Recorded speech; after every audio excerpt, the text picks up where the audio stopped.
Good morning. You are listening to Florida Commercial Real Estate Radio. I am your host, Doug Dennison, and we are broadcasting from beautiful St. Augustine, Florida, the nation's oldest city at WFOY 1240 AM studios.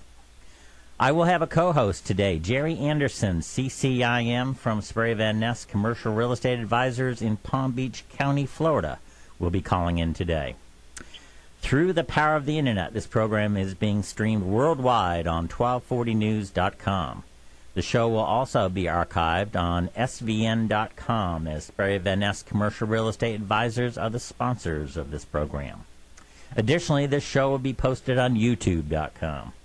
We're going to be talking about commercial real estate, different commercial real estate markets across the state of Florida. We've got a lot of topics today. Help us out. We've got several commercial real estate leaders calling in. And Jerry Anderson, are you on the line? Yes, sir. Good morning, Doug. I am on the line with you, sir. Perfect, perfect. Tell us a little bit about yourself, what you do, and your company, sir. Well, thank you for the invitation. Thank you for hosting our show. We're very excited to be part of the Florida Commercial Real Estate Show. Yes, my name is Jerry Anderson. I've been in the industry for quite a while, over 30-some years. I hold one of the coveted designations in the industry, CCIM designation. I'm very proud of that. And we have offices throughout the state of Florida. Sperry Van Ness has offices from all the way over there in the far northwest corner in Fort Walton Beach and Destin, all the way down both coasts, all the way down through Tampa, Sarasota, Naples, and we're on the other coast, all the way down through Jacksonville, and all the way down through Miami. We have, we believe, Doug, you'll appreciate this little tagline, we believe that real estate is local. Commercial real estate's local. It always has been, and it always will be. So boots on the ground become very important for owners, for tenants, landlords that are making decisions for commercial real estate. Now, you say boots on the ground. What does that mean exactly? What that means are what we call advisors. Now, some people say, oh, real estate agents. We believe that our talent, our expertise, folks that, in fact, a couple of them are going to call in today, okay, those folks are really advisors to the real estate owners. So we have approximately 100 advisors, commercial real estate advisors around the state in those offices that I mentioned. Very good. And I remember from last week's show, we had some great guests. You talked about, or they talked about, being their eyes and ears for the seller and the buyer. So they really get involved. They know the property. They have to know the property to explain it to potential buyers, I guess, or trying to list the property. They've got to be very educated and also a lot of good communication skills to get involved in this business. The real estate industry is very interesting. We all have the same license. Real estate agents are licensed by their respective states. So in the state of Florida, you need a real estate license to sell real estate, market it, manage it, appraise it, and so forth. However, the commercial real estate business and the residential real estate business could not be any more different. I mean, can you imagine going to a physician that focuses on cardiology and having them work on your feet? I mean, it just doesn't make any sense. So in the real estate business, specialties become important. And in the commercial real estate business, not only is it so different from residential, but it also becomes different from product to product. Well, and you've got a lot of products that you deal with. We've got our first caller. Let's get him on the line, Jerry. And again, sure. I want to talk to a couple of folks today. I want to talk about port cities, some of the port cities around the state. So go ahead. Let's patch in. I think it's Tom Morgan. I hope it is from Jacksonville. Great. Let's get him on the line. Good morning. You're on the air. Good morning. This is Tom Morgan. Hey, Tom. Great to meet you over the airwaves, and we've got Jerry Anderson on the line too. All right. Well, hey, Jerry. Hey, Doug. Thanks for having me. Tom, you are. Give us a little background about yourself. How do you get into commercial real estate, and where are you located? Sure. Well, I'm located in Jacksonville, Florida, and I got into real estate. Really, I grew up in the business through my dad, who's been a veteran of the industry for about 40 years. I've been with Sperry Van Ness for about 5 years myself. I've got a Master of Science in Real Estate from the University of Florida. Completed 75% of my CCIM courses. Nice. And I'm a licensed real estate broker. You know, tell me about that CCIM designation. What does that mean, Tom? Well, it's a Certified Commercial Investment Member. And Jerry Anderson, who's speaking, is also a CCIM. And it is one of the most well-regarded professional designations for commercial real estate professionals. It really lets people know that you know what you're doing, and a lot of deals and networking go on between the CCIM network based on that confidence. Very good. Jerry, I know prior to this show you've been talking about Tom and all of his attributes. Why don't you tell us a little bit about him and why he's so successful, and also ask him a few questions about the market, if you will.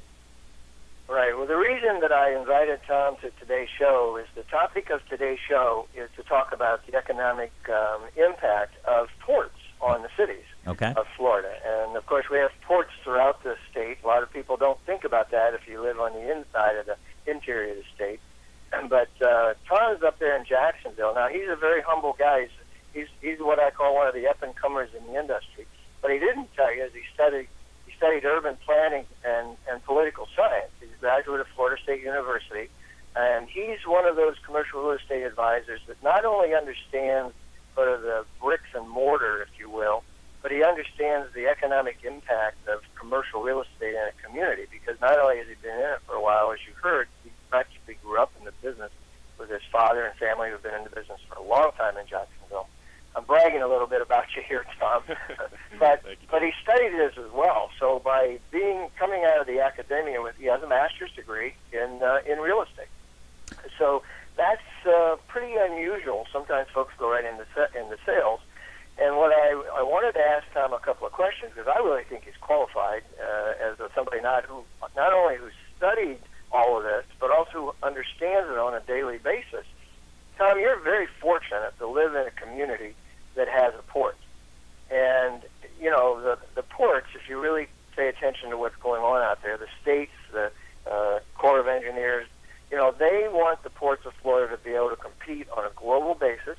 And, of course, we in the state of Florida want to be able to create well-paying jobs for our citizens in those cities. So I'm going to go right at you with this, with the hardest question right out of the box. In your opinion, as a practitioner, as an advisor, what is the impact that a port like yours in Jacksonville, and you really have two of them there, you have the Port of Jacksonville and the Port of Fernandina, but what do those ports mean to your community in terms of commercial real estate? Well, that's a good question, Jerry. The port in Jacksonville has really been a driver for growth in the community for a while, based on the anticipation of improvements to some of the port issues.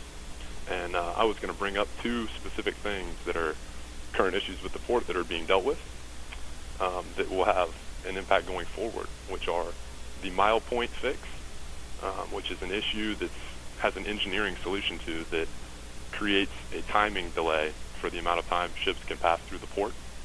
And so that is an engineering solution that has been found, and there's funding in place, and the Army Corps of Engineers is currently working on that.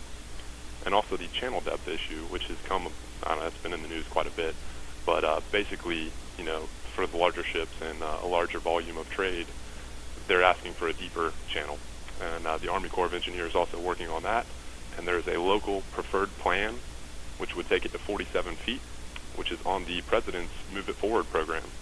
And there's some findings due in May, which should allow that to move forward. And both of those two things can really lead to an increased amount of trade, increased volume in terms of containers going through the port. And that really is going to support a lot of the growth. A lot of it was built out, you know, pre-recession and during the recession in anticipation of this stuff. But what that'll do is allow that product to be absorbed and allow for new product and new commercial activity going forward, you know, in the North Jacksonville and the port area. Hey, Tom. Go ahead, Doug. Go ahead, sir. Tom, you sent me a listing that you have that was very interesting. It's near the airport. It's called the Airport Logistics Center, Can you give us some information about that and the attributes of this particular property? Absolutely, and that was a great time to bring that up, Doug. The Airport Logistics Center is a property that's really positioned as the last best commercial piece in the airport commercial node. And what it is 130 acres with 3,000 feet of frontage on I-95, immediately north of the airport exit on the west side of I-95. And what's happened, and the graphic in the flyer I sent you actually doesn't show it, but there's about four pieces of property right there, where there's the airport, the trade port just south. To the east is the River City Marketplace, which is the other item I was going to bring up that's affecting commercial real estate in the Jacksonville area. Because of its success, the River City Marketplace is about 99% occupied. Wow. And has been thriving. And due to that and the port activity, it's really increased the growth of this airport commercial node. And what makes this property attractive is this is kind of the last piece of the four-part quadrant to that node that is still ready for development.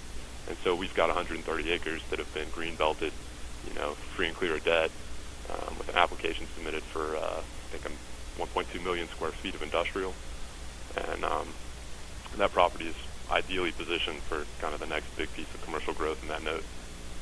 Very, very nice. Again, Jerry, I interrupted you. Please go on with your questions, please.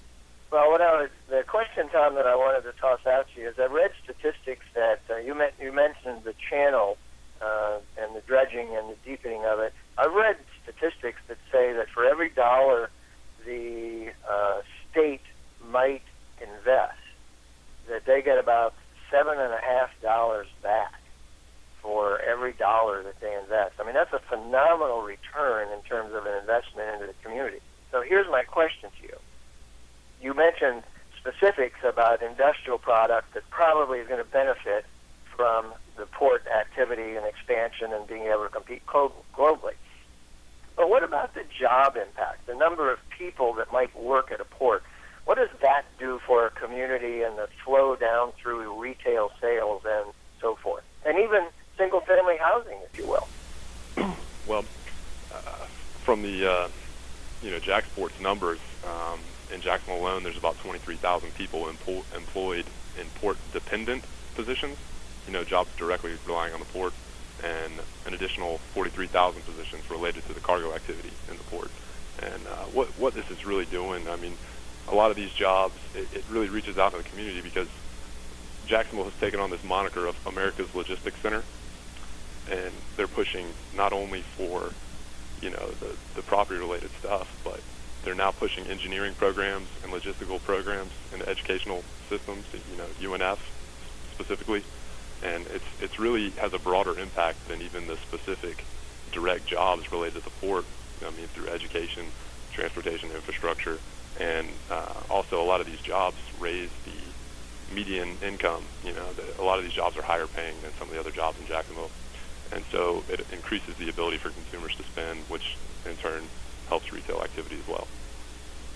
Well, and I'm sure you being having a major in urban planning, you know all the statistics better than I do, but I think for every dollar that's earned in a community in terms of disposable income, it typically turns over 7 times. So those are phenomenal numbers. The number of jobs that you just quoted that are generated by the port, that's pretty exciting. And as an individual that watches the entire state, because we have offices everywhere, 2009 and even the beginning of 2010 were pretty tough years for the two ends of the state, the southwest part of the state, Fort Myers and Naples, and Jacksonville also was sluggish.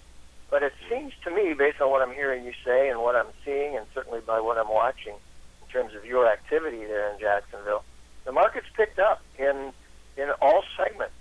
Would you agree, or could you isolate for our listeners maybe which segments are hotter than others? When I say segments, I'm referring to industrial or office or retail or land and so forth. Absolutely, and I would agree with what you're saying completely, Jerry. We're seeing it all across the board, optimism and increased activity. In terms of hot sectors, the apartment market has been very strong here, like it has nationally.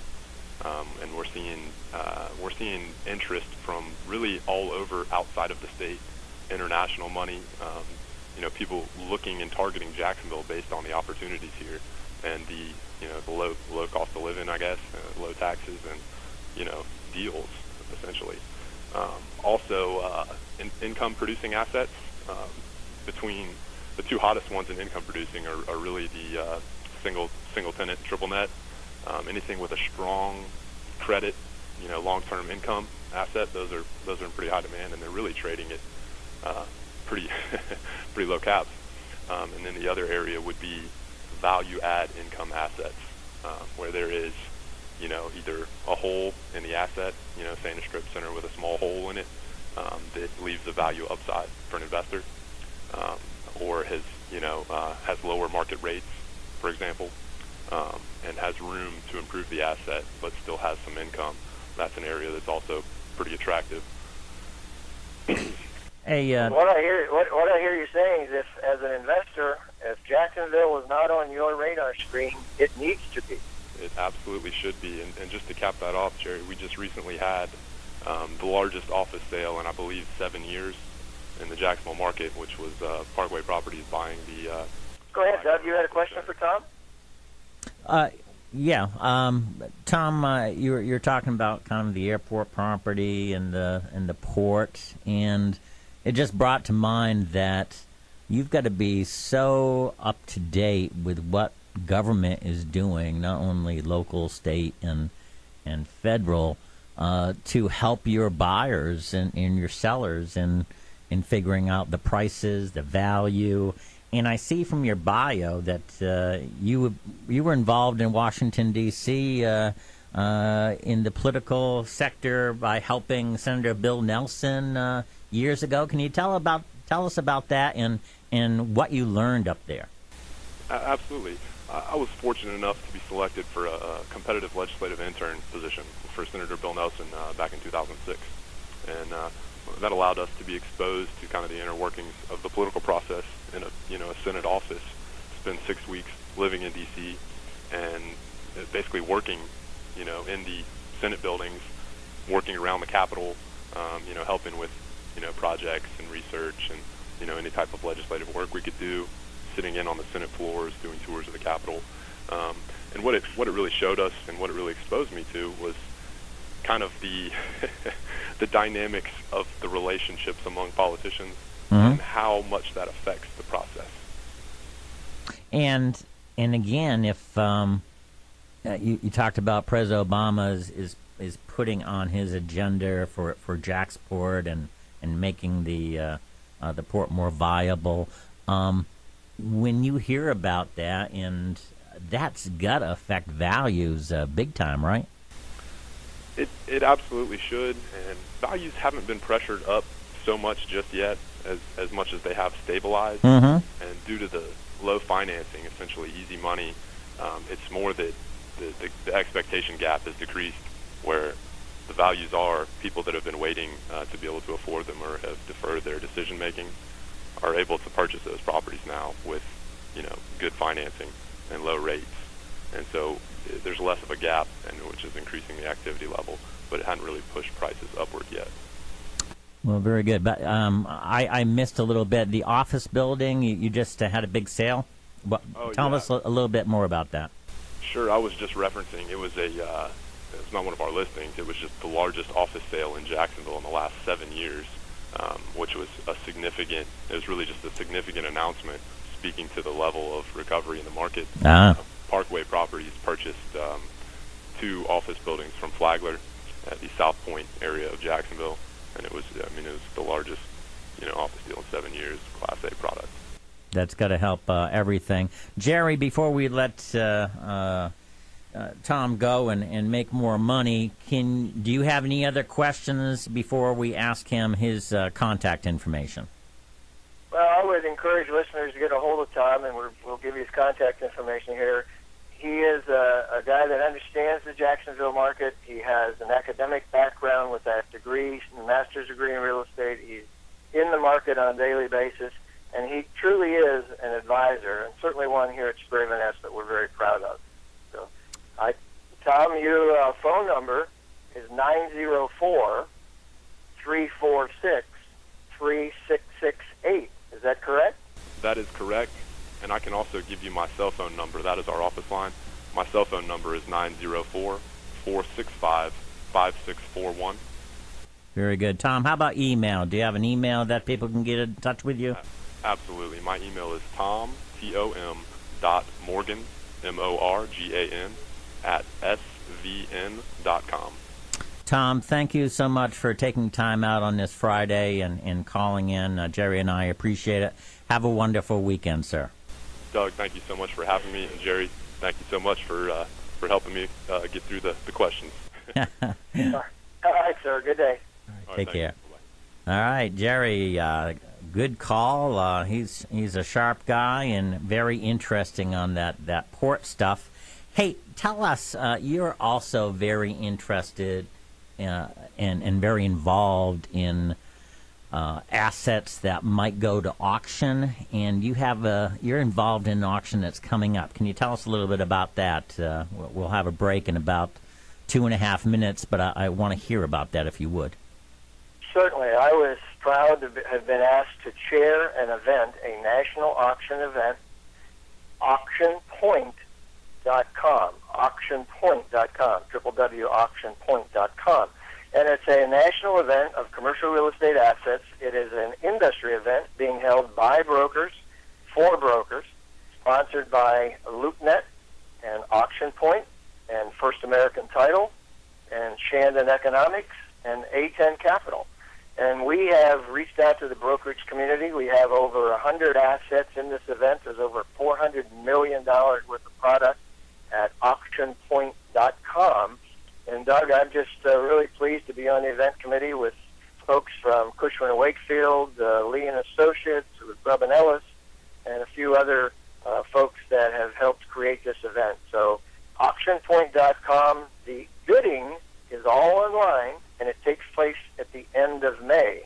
So buyers have between now and the end of May to get all their due diligence completed. But it's a very, very exciting event. And is there assets from all over? There are assets from all over the country. This is not just a Florida event. In fact, not only all over the country, but also in other countries. We have an asset in London. We have an asset in Jamaica, Costa Rica. And so it is truly a worldwide event. And I know we just opened the doors, and we've had 14,000 visitors to the site looking at product just in the last couple of days. So it's a phenomenal event. auctionpoint.com. And they can go on that website, auctionpoint.com, and get all the information about the properties. Is that correct? That is correct. Every single asset in the event has more due diligence items in what we call the auction room than you could imagine. Everything one needs to know about an asset, including the broker that's handling the asset, so you can get a hold of them to ask questions. Good. Hey, Jerry, we're going to take a break in just a few seconds here, but I want to thank you. You're listening to the Florida Commercial Real Estate Radio Show, sponsored by Sperry Van Ness, Florida, and Jerry Anderson, CCIM, is our co-host. Thrilled that he's involved in this program and that I'm involved in this program. We're going to go for a break, and then we'll be back. We've got another guest. Okay, we are back. You're listening to Florida Commercial Real Estate Radio Show. I am your host, Doug Dennison. We are broadcasting from beautiful St. Augustine, Florida, the nation's oldest city, at WFOY 1240 AM studios. Our co-host is Jerry Anderson, CCIM, from Sperry Van Ness in the Palm Beach County, Florida area. We've also got another caller. Jerry, are you on? Jerry's here. Yes, sir, Doug. Okay, all right. Let's get our next caller on. Good morning. You're on the air. Yes, how you doing? This is Matt Rotolante. I'm actually the next guest. Well, very good. You're on the air, Matt, and thank you so much. Jerry is on the line, too. Jerry, say hi. Good morning, Matt. So we went from north to south today, Doug, because we just had Tom Morgan, who was in Jacksonville, and now we have Matt Rotolante, who is all the way down into Miami. So we went from the northeast side of the end of the state to the southeast side. Well, very good. Matt, how did you get into commercial real estate, if you could? Well, similar to I guess my family's been in it for a pretty long while. I've been doing commercial real estate most of my life. Fourth generation, Miami commercial real estate family, and I went and got my master's and worked out in Chicago for a while, but then ended up getting back into the family business, and it's been great so far. Well, very nice, and you're in the Miami area and take care of that part of the state. We've been talking about ports, but Jerry, you get into this. This is an exciting deal in regards to ports and how it affects commercial real estate all over the state of Florida. Well, it really is, Doug. And, we had Tom on a moment ago who's almost finished with his CCIM. I need to brag about Matt a little bit here.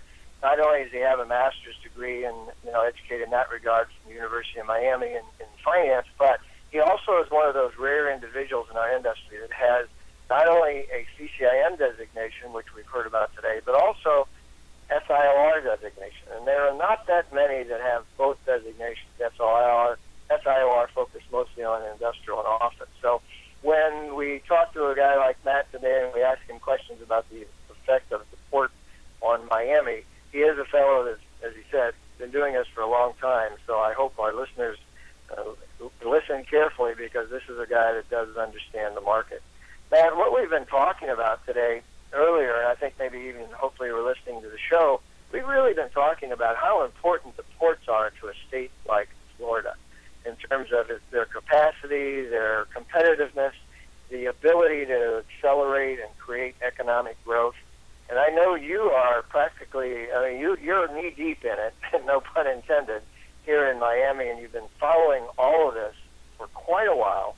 So help our listeners understand what kind of an effect economically, and then, of course, also commercial real estate specifically, does having a port like the Port of Miami have? Because most of us just think about ports and the cruises, but there's a lot more to it, isn't there? Yes, Jerry, certainly there is.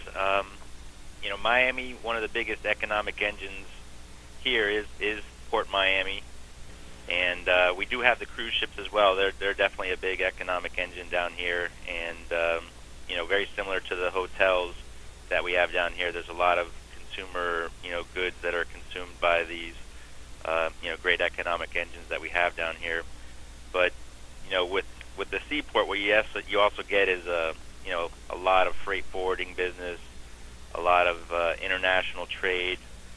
Some of our larger trade partners are China and Brazil, and Miami's consistently ranked at one of the top ports in the nation for those containers being shipped and that nature. And Miami is also responsible for about 176,000 jobs per year, and it has an economic impact of about $18 billion. So the seaport is really a big factor here in Miami. Now, what about the deepening of it? We've heard a lot about that. That's been quite the project in the port there, hasn't it? Yeah. Overall, there's about $25 billion in infrastructure projects throughout South Florida. The state, I think, tends to look at it from a holistic point of view in regards to planning for the future. And Miami was one of the first ports that got earmarked for some funding to expand the port operations to be able to accommodate the new post-Panamax era. Post-Panamax is essentially the widening of the Panama Canal to accommodate ships of as large as 18,000 TEU ships. And those ships are basically like floating cities. I mean, they're very, very large, just as large as some of the largest cruise ships out there. And they're very impressive when they come into port.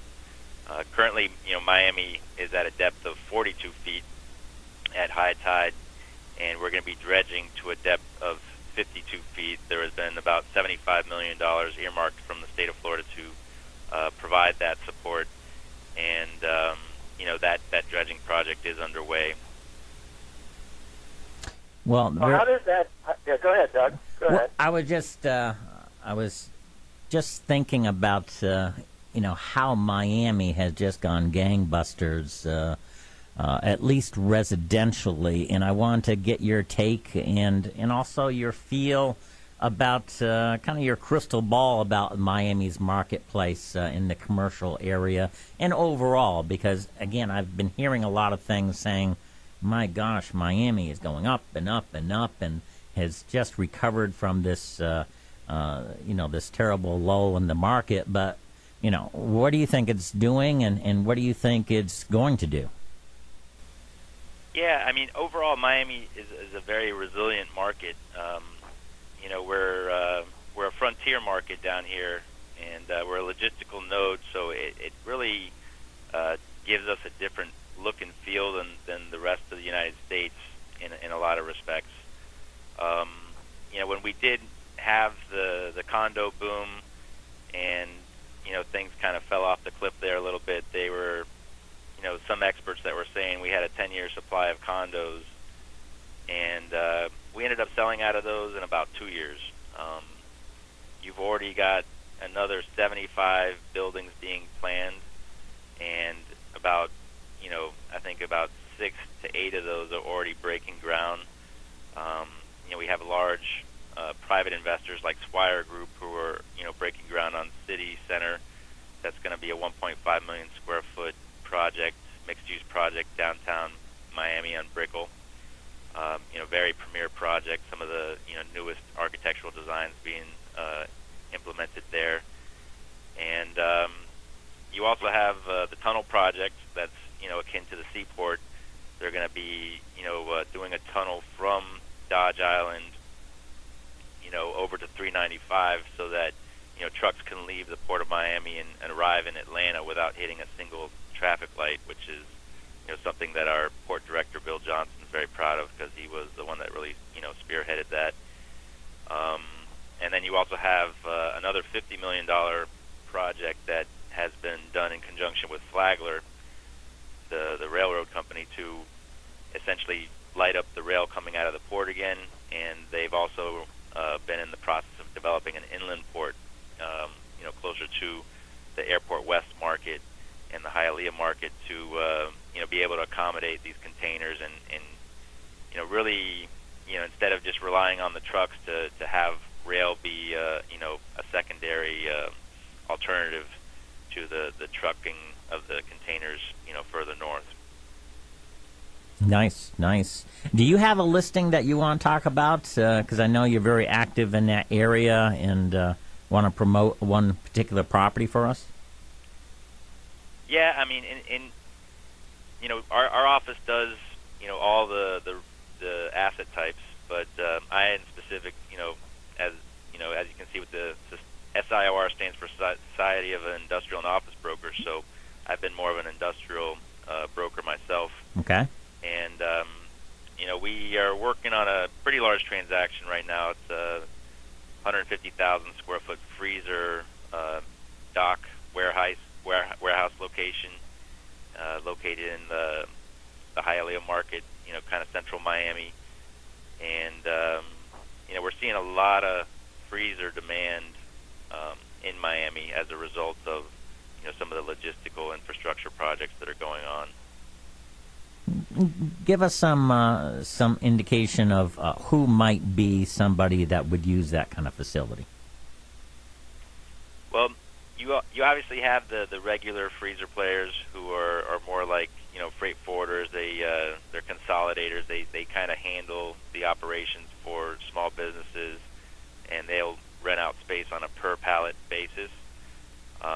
Sometimes you'll see longer contracts, but they typically have customers from anywhere from 100 pallets per month to upwards of 1,000. So then you also have the actual users. Once a user gets to a certain size, the economies of scale change, and they start looking for their own space. And so we could accommodate probably several users on the site, or one big user, or potentially one of the consolidators. So we're actively marketing the property for both of those target markets. Nice. Jerry, please ask more questions. I think I might have interrupted you for a second there. Well, I just saw the other day, Matt, you made reference to it. I just saw the other day another condo project, 250 units going up on Brickell Avenue. And, my question you did address a little bit, but if you don't mind, talk to the topic of all the experts were saying, oh my gosh, we have a 10-year supply of condominiums in Florida. But what was the influence, that created the ability of those things to be taken off the market, sold, absorbed, if you will, in 2 years? I mean, were people coming from in the States? Were they coming from outside the country? I mean, what took place to suck up that supply? Yeah, it's really been a combination of several things. I think Miami has become somewhat of a safety haven for a lot of capital. We're a big banking center. We have a very nice climate. It's a subtropical climate, very unique in the United States. And so a lot of people feel they can come here. There's a lot of capital that comes here, a lot of offshore money. And, people get to have their toys here as well. You can have a big boat. You can have a really nice car, not worry about the salt from the snow, getting up under the carriage of the car and ruining it. So there's a lot of benefits to being in Miami just because of the sunny weather that we have, and and having the entertainment and some of the other amenities that Miami offers. But once you have that capital in place and everybody's here, so you tend to have people that want to do their business close to home. Real estate, as you mentioned at the beginning of the program, Jerry, is a local market, and so people tend to want to do business when you're building a building. I mean, you really need to visit the building on a regular basis to make sure the contractors are following their contracts and providing you the materials that you requested, and make sure the project is being built to the specs that are required by code. So that you tend to have a premium being paid for real estate here because people want to be able to develop and do things here, and that kind of builds upon itself. The demand has been so strong that we're seeing a Latin American model where the actual purchasers of the condo come in and they actually finance the project for the developer. So the developer is able to forego working with the bank and get contracts and monies directly from the buyers, and as the project reaches certain thresholds, more money is deposited up until the time that the CO is delivered and the last payments are made, which is a very, very unique form of financing that we've seen that in Latin America because there's not as much banking and financing for these types of projects in those areas. But Miami is a couple of the projects are enjoying that that form of financing, including the one that a related group is working on. I've mentioned this a couple of times on our Florida commercial real estate shows, how different the state of Florida is, and certainly from your standpoint, you're in a market that's very vibrant. I'm going to brag about your office a little bit. Your office in 2012 literally doubled its volume from 2011, whereas over in the southwest part of the state, we were not experiencing that same growth. Is it too late? Here's the essence of my question. Is it too late for investors to get involved in Miami or in Miami commercial real estate, or are there still opportunities there? And if so, what are they? Yes, Jerry. Miami is actually a very good timing to get into the Miami market. I mean, it could have been better timing in 2009, but a lot of people were on the sidelines at that point.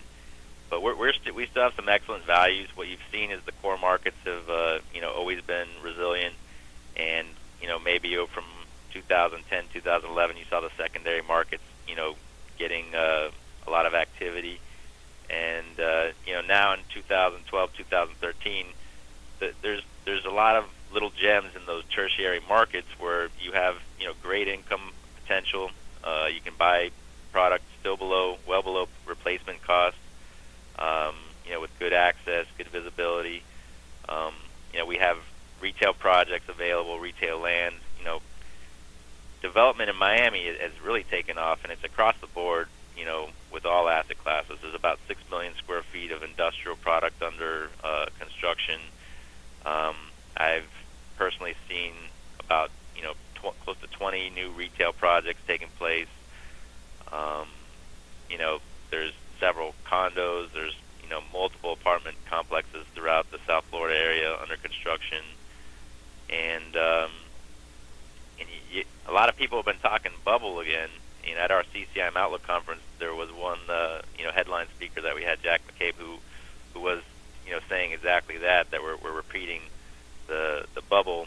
But from the standpoint that my family's been doing this for 4 generations, and we've seen multiple cycles, I would say we're probably gonna Miami's poised to really become an international global city, whereas before we were more like a sleepy town in the 70s and 80s, and now we have the Performing Arts Center, we have the port, we have the airport, we have a great education with the University of Miami and our FIU and a lot of the other schools in town. So it's become a very dynamic city with a lot more than just the sunny climate, and so I think it's a great time to invest. And there's opportunities that abound. We're still seeing some activity through the distressed situations out there. Some companies are still faltering. Some investors are still, trying to, make ends meet. So those create opportunities for, people that do have the capital and are willing to, maybe assume a little bit of risk, do a little bit of value add, and, really get the return for it. Well, what do you think, Doug? You think Matt Rotolante is proud of his city there, Miami? Oh, my gosh. He just wrote a television ad, I think. He did a fine job. Hey, Matt, I know that you need to go back and deal with your clients, and again, you've been very successful. But before we get your contact information, Jerry, is there anything else that you'd like to ask Matt? No, I bragged about him before, so I would just suggest that in terms of Dade County real estate, Matt's office, directly through Matt here, can certainly be of help to you. So listen carefully, as here comes his contact information. All right. Give us the contact information, your phone and your email, Matt, if you would.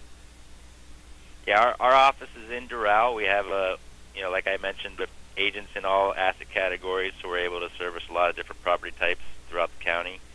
And our office phone number is 305-235-1500. And you can reach us here at any time. We're open, 5 days a week.